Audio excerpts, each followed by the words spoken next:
Hello, everyone, and welcome to the Pitt Mailbag Show from the Pittsburgh Post-Gazette. I'm your host, Chris Carter, here answering all your questions that you sent into the Pittsburgh Post-Gazette about your Pitt Panthers. We're going to get into several questions, a lot of them basketball, with the NCAA tournament well underway, and of course, the transfer portal season has begun. We'll get to all those questions, but first, I want to remind you this show is brought to you by Mike's Beer Bar, the best bar in all of Pittsburgh. When you go to Mike's Beer Bar, they have over 500 different available beers. 300 of those beers are from the local area. 80 of those local beers are available on tap, and they're always switching new ones in and out. We'll have more on Mike's in a bit here. But as you can see, I'm Chris Carter, one of your Pitt beat writers here at the Post-Gazette. I'm riding solo today as Noah Hiles is now moving on to the Pittsburgh Pirates beat. He'll be handling that. You can catch all his work there for the Post-Gazette. I believe he'll be doing some opening day opportunities or availabilities later this week, but we'll get to that. We'll have Abby Schnabel on with me as we do more of these shows in the future, but she's just getting back from Omaha, Nebraska from covering the Duquesne Dukes, so we wanted to give her a day off. So you stuck with me.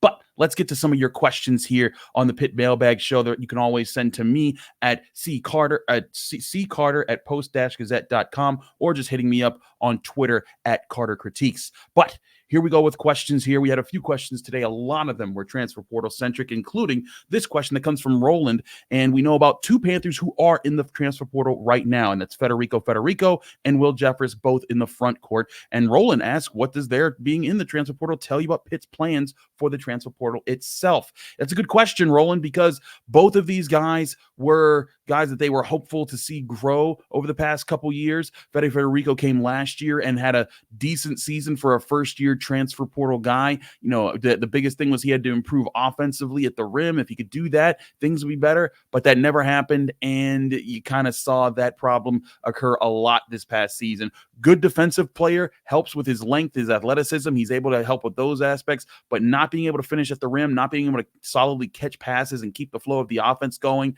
that kind of held up Pitt a lot when it came to paint scoring, and it put a lot more pressure on guys like Carrington and Jaland, Lowe, and Ishmael Leggett to be the ones who finished in the paint, and also won more rebounds. This Pitt was one of the better rebounding teams in the ACC, but Federiko was not anywhere to be found on their top, the top of their rebounds in most games. It was often, a mixed effort of Ishmael Leggett and Blake Hinson and Carrington and then Federiko. So that's the part there. Will Jeffress always been, Will Jeffress was a guy who came in as a 4-star guy when he was like 19 years old or 18 years old. He was very young when he started with Pitt, and he came in super young, might have even been 17. But when he came in, there was a lot of promise. He was a 4-star athlete. There was a lot of talk about him, and he certainly has the athleticism. He can go up and dunk. He can defend. He can run. But he just never developed this consistent scoring presence, and that was always the biggest liability. He could come in and give you tough minutes and help in a lot of other facets, defense, rebounding, and other things, but scoring, just one of it. And so what does it tell about both of these guys being in the transfer portal? Well, Roland, that tells me that Pitt is going to be looking for some people to help more in the scoring department. Now, they'll also be looking for guys who can play good defense and get good rebounding. That is still going to be a big part of what Pitt basketball wants to do to be a good program. But they need guys who could do that and be scorers. And they've been trying to develop those guys, and they have developed some of those guys. I think that, what you saw out of the two freshman guards, they certainly developed in a strong way. Ishmael Leggett, early on in the season, you saw early success against the mid-majors, but then when he started playing the Power 5 teams, he struggled. And then by, I'd say, like January, those struggles were gone, and he had figured out, hey, this is how I need to play at this level to be able to score stronger. And I think that's what Pitt needs to do to find its bigs right now for this program. Because if they find their bigs who can score in the paint, who can defend well, rebound well, that changes a lot of dynamics for this team. And that's not something that they're necessarily working around as much as something that they're counting on to be an asset to them in future games. So let's get to other questions here, include the transfer portal. We got Jake, who said Pitt's been less busy this year in the early part of the transfer portal. Are there guys Pitt's reached out to, and who might be a real chance of joining the team? Good question, Jake. So we've been tracking this, for the Pittsburgh Post-Gazette. Other people have been tracking this as well. There's lots of, rumors about who's been contacted and things like that. If you missed last Friday's recruitment report, my former partner, Noah Hiles, did a good job on giving you a breakdown of some of the people that they've looked at. Mikhail Brown-Jones is a 6'8", forward from UNC Greensboro. He'll be a graduate transfer, but he had 18.9 points and 7.5 rebounds, per game this past season. And he also is an outside shooter. He shoots 43.1% from deep. Granted, not at a high volume, but still has brought in that ability there. And that's something that Pitt could absolutely want to add. Another player, Brandon Johnson, a forward out of East Carolina, also 6'8", around 210, was 14 points, 8.6 rebounds a game. And he was a guy that shot at a higher rate, at a higher volume of three-pointers, but his percentage is a little bit less at 36.5%. So that's another guy that they could be adding there.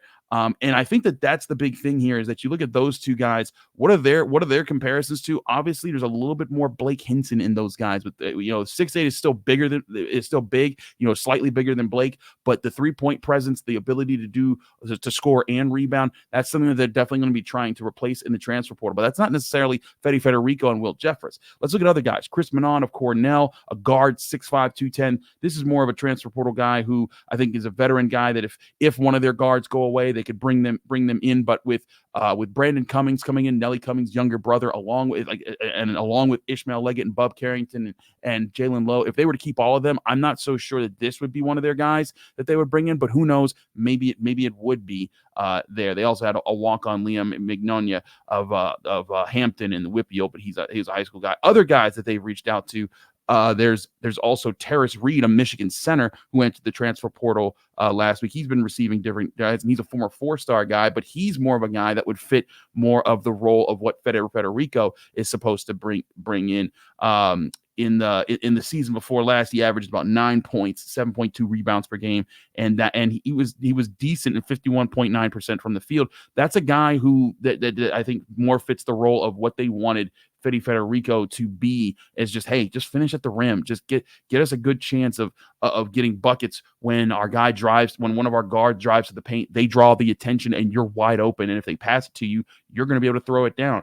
I think that was something that Pitt was trying to make happen, especially in that UNC game. There were several possessions where the game that they lost in the conference tournament, in the semifinals of the ACC tournament, that I saw Jaland Lowe create for Fedi, and he would draw the attention, pass it to Fedi, and Fedi would either fumble it or just not finish strong or hesitate. And it's just, you need someone else like that. Another person that we've heard of is a Charlotte transfer, Deshaun Jackson. Now, Deshaun Jackson's another guy who I think fits more of the center role, more of the guy that can help out in the bigs department. He's 6'11", he's 260, so he's a little bit bigger, averaged 11.7 points, 6.1 rebounds. And the question will be for a lot of these guys is, can they make the transition to ACC basketball? Some of these guys, they've played, decent level of basketball, but how will they do transitioning to this level of competition? Not always a given. Zach Austin, was a guy who was very efficient for High Point, wasn't as efficient for Pitt, but certainly brought a lot of the energy. But, Pitt's also been able to hit on other guys, so in the transfer portal. So those are just some of the ideas of guys that they've reached out to. I do anticipate Pitt to add multiple bigs here. I think that the thing is that do not get locked into the idea that they're going to demand to have a Blake Hinson back, a guy that just shoots 3-pointers and is a bigger size. I think that they're going to try to get a guy like that, but the bigger priority, I think, that for them will be a guy that can score at the rim, win in the paint, be a defensive presence at the rim, and replace the defensive presence they lost with Fedi, but give them the offensive presence they always wanted from Fedi. That being said there. And this is also, of course, assuming that no other guys leave out the transfer portal. If that happens, we'll cross that bridge when we get there. But speaking of guys leaving out the transfer portal, that's the next question that comes from Dave. Does the current transfer portal rule prohibit Ishmael Leggett and Zach Austin from leaving? Is there any way to keep the team together without NIL money? So, Dave, you asked a question that I struggle with all the time. What's the current transfer portal rule? I don't know, because it keeps changing, man. It is driving me nuts. But I will say this. From what I understand, neither of those players would be stopped. There was an injunction placed that players there was a rule in place that players who were transferred for a second time had to wait, or there was a waiting period or something that would hold them up. And then in December, there was a ruling or an injunction put in place to say, like, hey, we're gonna put a hold on that because it violated antitrust laws and such. And as a person who went to law school, don't ask me to get in the federal antitrust law. That's not my specialty. But I will say this. I think with today's current climate, it really is a lot like free agency. Players can go where they want, can maneuver how they want, and they can do those things. Now, here's the thing. If you're asking me what keeps those guys from leaving, I think part of it's the environment that they were brought into. These were two guys who were on a competitive ACC team that had a great run at the end of the year and just was not given the chance to compete in the NCAA tournament. But they know that on this team, when you've got guys like Bub Carrington and Jaland Lowe, and if Leggett stays, they know that could be the best backcourt in the ACC next year, and that could make them a ranked team. I think that's something that would keep Ishmael Leggett around. For Zach Austin, I think that he looks at a chance to say, like, hey, Blake's gone. This is my chance to get a little bit more of a role. If I can improve my three-point shooting, if I can, find ways to use my athleticism in more consistent ways for the Panthers, that can make me a bigger player there and get a bigger role. I think that these are guys that enjoy the program. I think that Jeff Capel is part of what keeps guys around, and we'll see how that plays out. But make no mistake that in today's world of NIL money, world of college basketball, it just is what it is, man, that people are going to – the money's always going to be a factor, and every year you're going to have this worry. So it's just part of the deal, part of today's age in college sports.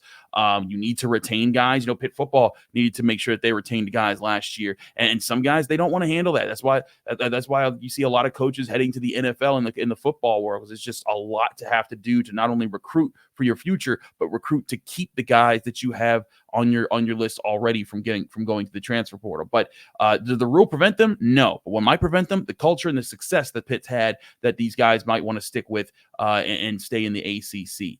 Moving on, we have another question here. This one's trending away from the transfer portal. We'll get away from that kind of talk. Phil asks, will the ACC's success in the NCAA tournament change the minds of the committee when next year when they're thinking that the conference is down? Now, this is a question that I think a lot of people were talking about all throughout the weekend as the ACC games kind of rolled through, and we saw that ACC opponents, ACC teams went 8-1 in the first weekend, and that one was simply just Virginia losing in the first four. But all four of the teams that were put in the field of 64, they all made it to the Sweet 16, and in fact, by conference, the ACC has the most teams in the Sweet 16 right now. They have 4. The Big East has 3. Big 10 2, Big 12 2, SEC 2, Pac-12 1, Mountain West 1, and West Coast Conference 1. And that says a lot for a conference like the Big 12, who just got bid after bid after bid. Teams that you're sitting there and you're like, that resume doesn't stack up to Pitt's, like TCU's. We talked about that a lot in this. That the Big 10 getting the benefit of some of those. Northwestern, another team that fits into that category, the way they got slaughtered in the second round.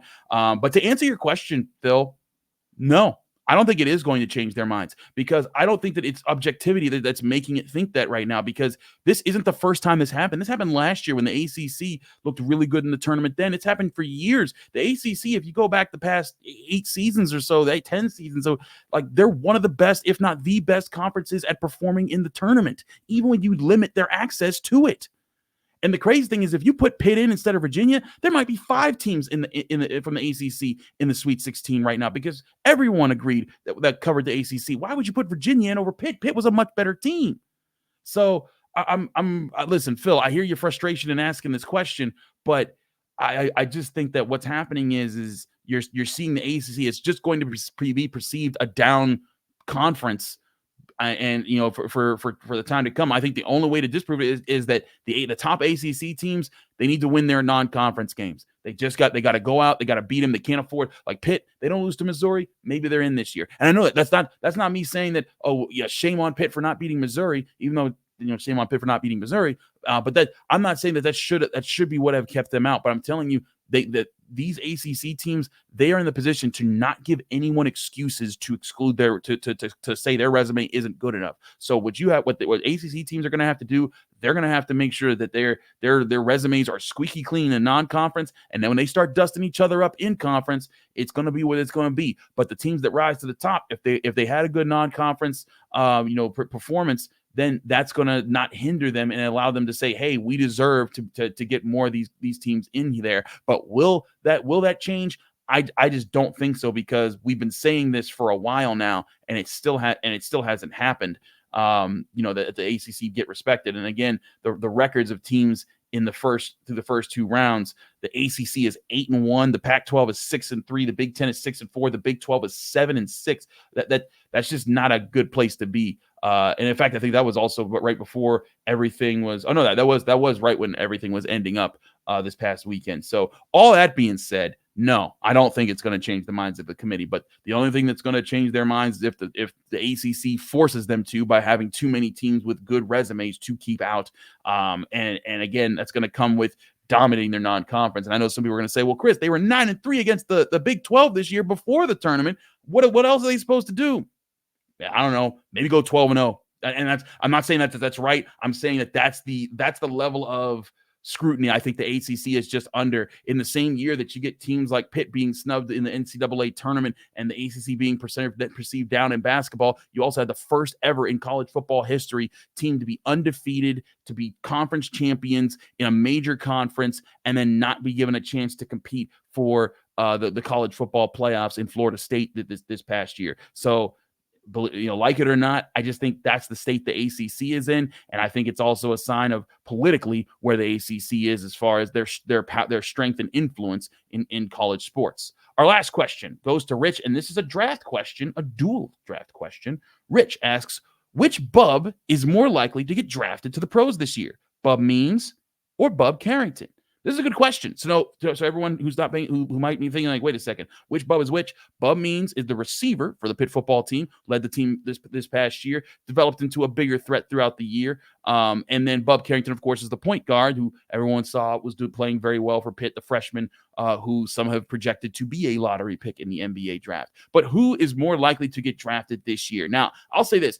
If Bub Carrington gets drafted, he will be the higher prospect. He will be the bigger name between these two in their respective sports. Bub Carrington, I think, has a bright future in the NBA someday. However, from what we've heard at the Post-Gazette, I'm not so sure that Bub Carrington goes to the NBA unless he's being told by NBA scouts and teams that, hey, you're going to be with us in the pros and not like in the G League or something like that. And I think that what those teams are going to do with how young Bub is, they're going to want him to play in the G League for a few years. And that might not be what Bub wants to do. Bub might want to say, hey, let's run it back with Pitt. Let's go back with Jaland, Lowe, and Ishmael Leggett. Let's be a ranked team to start next year, and we'll make the tournament, and then we'll make noise. And then maybe I'll be a lottery pick when everyone sees how honed my skills are. And then I'll have higher value. I'll get a better contract. I think that opportunity for Bub Carrington is a higher likelihood of happening than Bub Means not being drafted in the NFL this year. And when I say that, it's because I've been studying the NFL draft. I look at it every year. Bub Means, I wasn't sure if he would get respect across the board, but I had sources, guys that told me when I was at the Combine. I covered that for the Post-Gazette in Indianapolis when we were talking to Steelers prospects as well as Pitt prospects who were at the Combine. And I heard lots of great things about people from other teams, scouts, analysts being like, that Bub Means guy, he's for real. And I'm like, I didn't think that anyone else would notice because of Pitt's poor quarterback play the past two seasons. But apparently Bub Means has put on enough highlight tape and has shown enough on special teams combined with his strength, size, and speed that teams are all about him. And if you listen to the First Draft podcast from ESPN that features Mel Kiper and Field Yates, Mel Kiper keeps bringing up Bub Means as like the sleeper receiver in this draft class that can be a burner, a special teamer, a big guy that makes good plays, makes yards after the catch.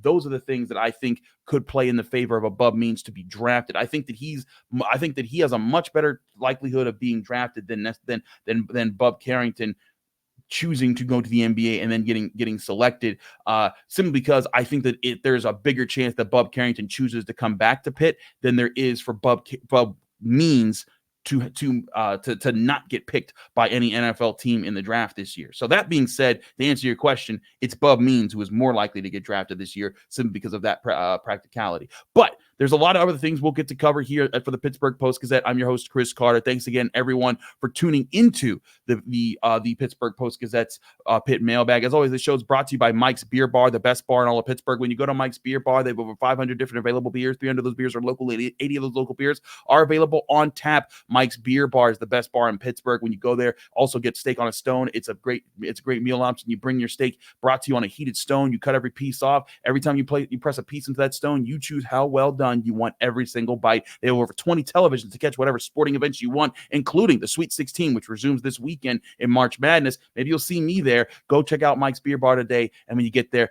tell them Chris sent you. Thanks very much, Eric, for everyone for joining in on the Pitt Mailbag Show from the Pittsburgh Post-Gazette. I'll be back on your screens and in your ears very soon for more here on the North Shore Drive podcast and all of our content from the Pittsburgh Post-Gazette.